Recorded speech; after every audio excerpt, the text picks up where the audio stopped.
Kindred debate when exactly the Week of Nightmares fell, with some claiming it landed just prior to the turn of the millennium, while others conflate it with the supposed commencement of Gehenna. In truth, the Week of Nightmares sprawled across years, sweeping up several thousand vampires in its wave. During the week, an impossibly ancient vampire arose and purged its own clan, the Ravnos.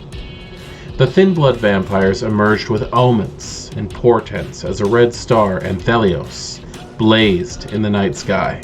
You witnessed the mania of the Week of Nightmares and survived it, manipulated the chaos to your own advantage, or you studied the actions of those who did. Now you watch for signs of doom to come.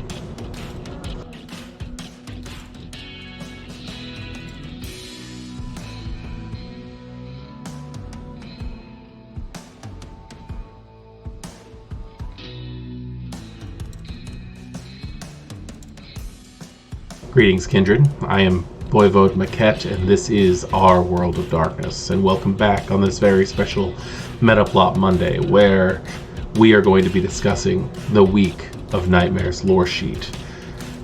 As far as events within the World of Darkness higher story arc, I would have to say that the Week of Nightmares is a pivotal nexus point.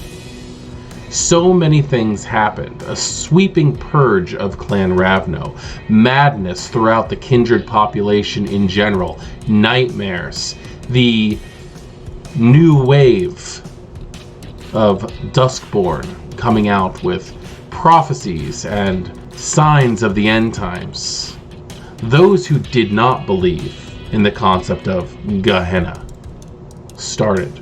Those who denied it either buckled down their reserves and not letting people know what exactly was going on, or completely swapped. Completely level-headed Kindred that we'd known in the past for years had become soothsayers for the end times. In one storyline in the Gehenna novel, the Camarilla started to stockpile Thin Bloods for use in diablerie to stave off what was then the Beckoning, as is now happening in our own edition of Vampire the Masquerade. But the Week of Nightmares means so much more than that. In that storyline, we lost the Shadow City of Enoch in the Deadlands, where the Manus Nigrum kept their sanctuary. The severed fingers of the Black Hand, the old clan Tzimisce, the Nagaraja, the True Bruja, and the various other floating bloodlines floating around just either vanished or found a new way to survive, the Nagaraja joining the Hecata. The old clan Tzimisce and True Bruja still seemingly not available. For those of you who have not, I highly suggest, and I've said this before, and I'm probably going to say it a billion more times after this, I highly suggest reading the Fall of Atlantis series, the Vampire the Masquerade clan novels. Those books cover the events of Hurricane Justine and how the Kindred of the world survived the events. The fall of the Ravnos, as their antediluvian forced them to purge each other in his name. Perhaps that was making his blood more condensed and stronger, more Darwinistic. If you think about it, only the strongest will survive. Or completely obliterating and wiping out the group to the point where the Ravnos we have now are completely unrecognizable from what we had back then. I have my own personal thoughts on the Week of Nightmares, such as any vampire who was alive in 1999 should have at least 1 point in this lore sheet. But given what each example, each of the 5 gifts that this lore sheet gives you, there are certain things that other people are better at doing. The very first point, oral history. You have heard and told the tale of the Week of Nightmares countless times, and you know exactly what to embellish and which parts to conceal. Your telling of the tale is popular in Elysia, where you are sometimes invited to speak as historian and entertainer. Important kindred from all over come to hear your retelling. Add 3 dice to performance dice pools to tests to tell the story. The idea that any kindred who survived those events would be invited to Elysia, into the Elysiums of the city of the Camarilla, and possibly even the areas where anarchs find safety, to tell the tale of what happened in that fateful summer of 1999 is mind-blowing to me.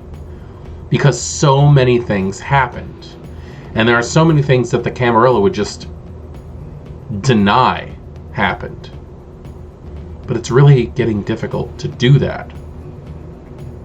From the Battle of Table Rock that the Gangrel endured, which led to them leaving the Camarilla, to the widespread anarchy and chaos that the Zapatha gave birth to when completely overcoming the eastern coast of the United States, the rise and fall of Zapatha Sura, the antediluvian of Clan Ravnos.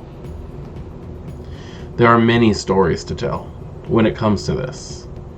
And taking this point on your sheet, making you effectively a survivor celebrity, could very well be a gateway into other interesting events. If you were a gangrel and you survived the Battle of Table Rock, do you know Xavier? Do you know where he is now? Were you in the Middle East when the Ravno antediluvian rose? Were you involved at all, or are you just recanting the tales that your sire gave you? That is something to take into consideration, is there are going to be those individuals who are making things up or just spewing out stories that they themselves have already been told. Storytellers come in all shapes and sizes.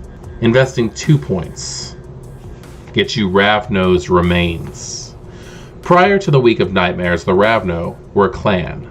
Now, they have little more than a bloodline. You know some Ravnos remnants, and perhaps share their grudge against the Gangrel, who left them to annihilation.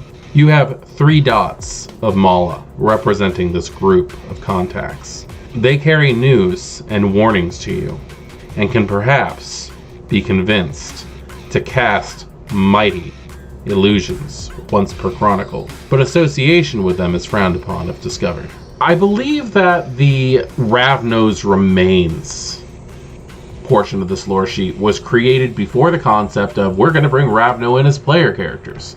The idea of them being so small of a group, I think, is something that needed to be taken into consideration here. But the thing is, I think that this can still be used very well by both storytellers and players. And the reason I think that is because Ravno are not Ravno anymore. They are the tricksters. They are the messengers. They represent everything that you can find in the pantheons of old religions. Hermes, Mercury, Loki, Coyote.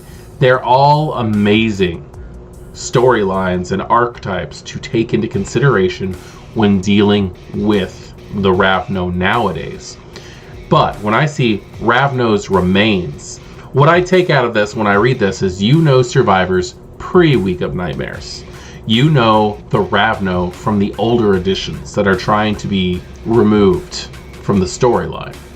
Ravno is one of the clans, and you really can't designate it just to Ravno, because you have to understand that with the way that Vampire the Masquerade was originally set up, where each of the clans were dedicated to a specific region or location, it was all an idea of a race battle, the jihad.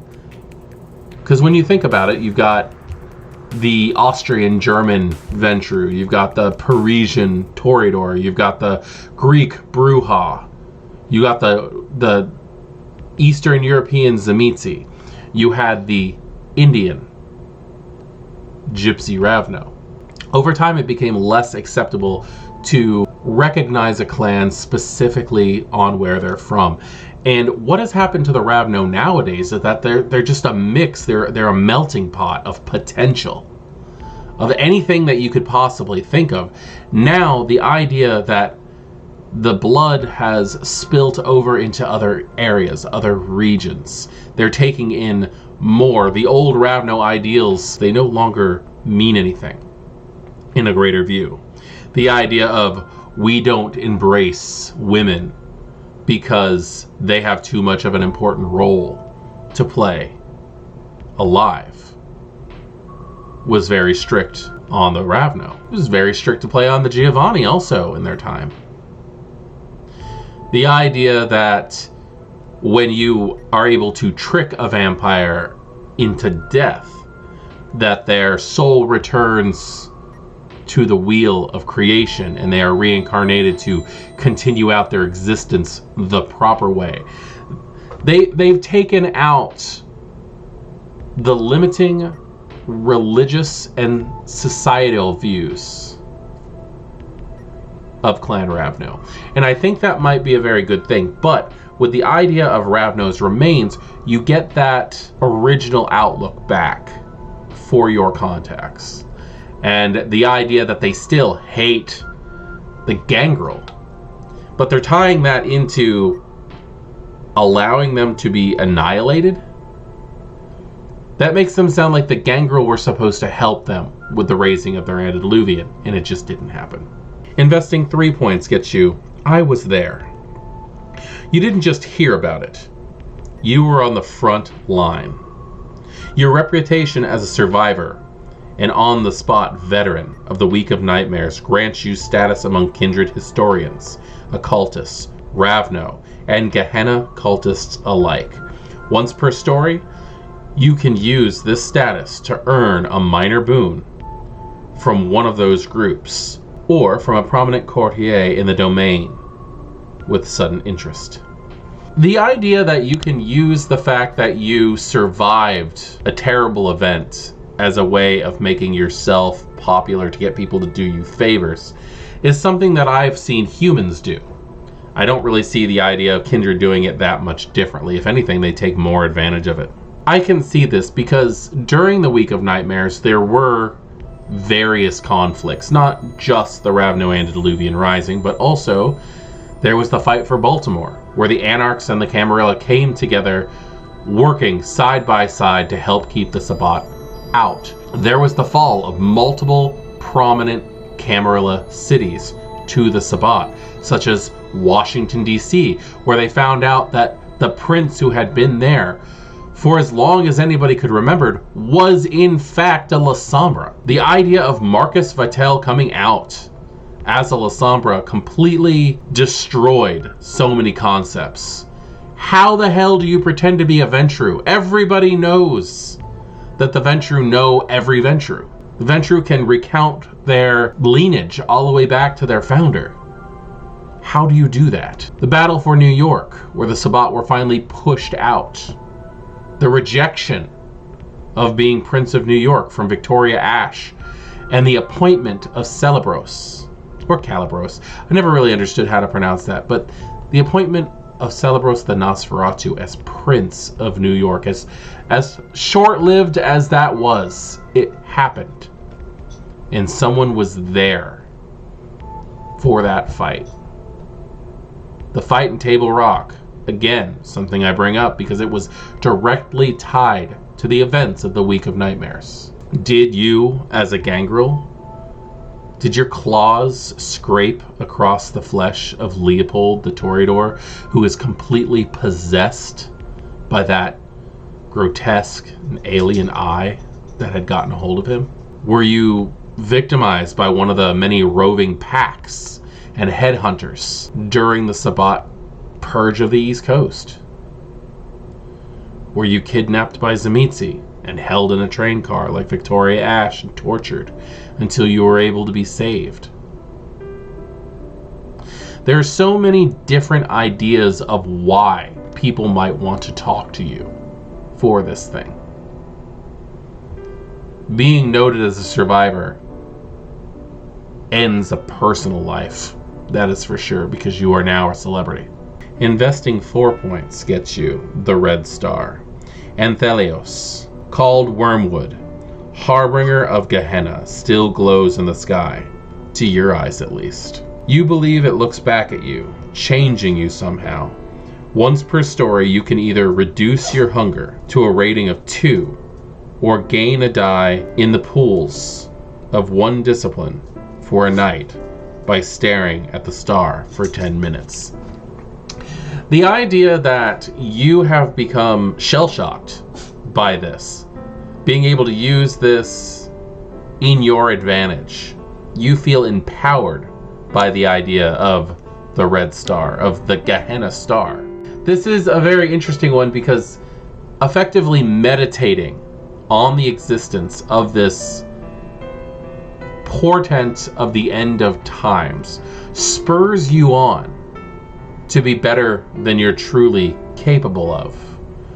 It allows you to completely ignore the fact that you might have a hunger. Could you imagine being in a situation where you're in a story and you're at that horrible moment, that hunger of 5,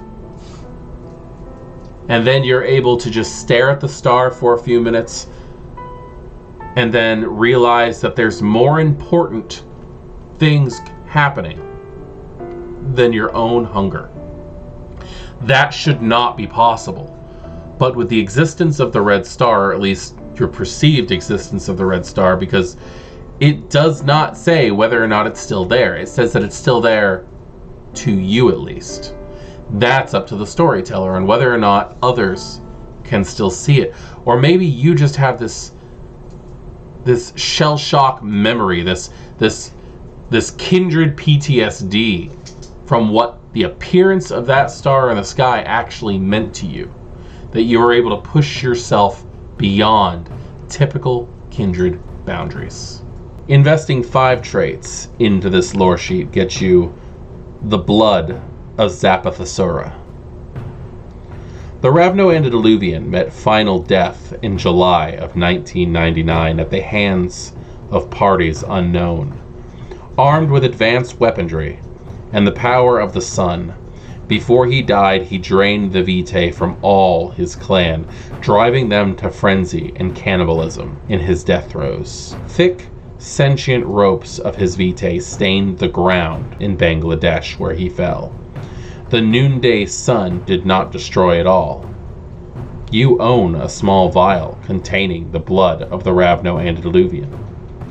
What you do with this Vitae is up to you, and what it does to anyone who imbibes it is up to the storyteller. I can't say that this isn't my favorite one. The idea of having antediluvian blood that's still alive, that's still sentient, is amazing. That really brings on the can you truly destroy an antediluvian? The only one that we have proof that he met, and I say this in massive quotes, final death, is the Ravno Antediluvian. Because we don't know what happened to the Bruja Antediluvian. There's stories, but can you really believe those stories? We don't know what happened to the Venture Antediluvian. Again, stories. During the Anarch Revolt, the La Sombra marched into the Shadow Palace and successfully diablerized the Antediluvian.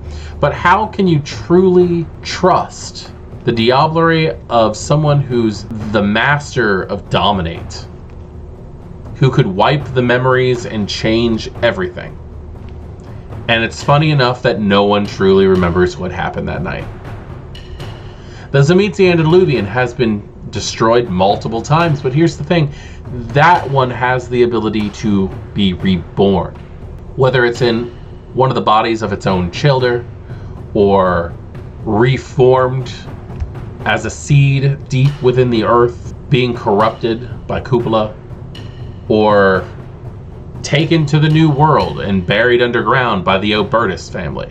There are so many ways that antediluvian, the eldest, has to come back.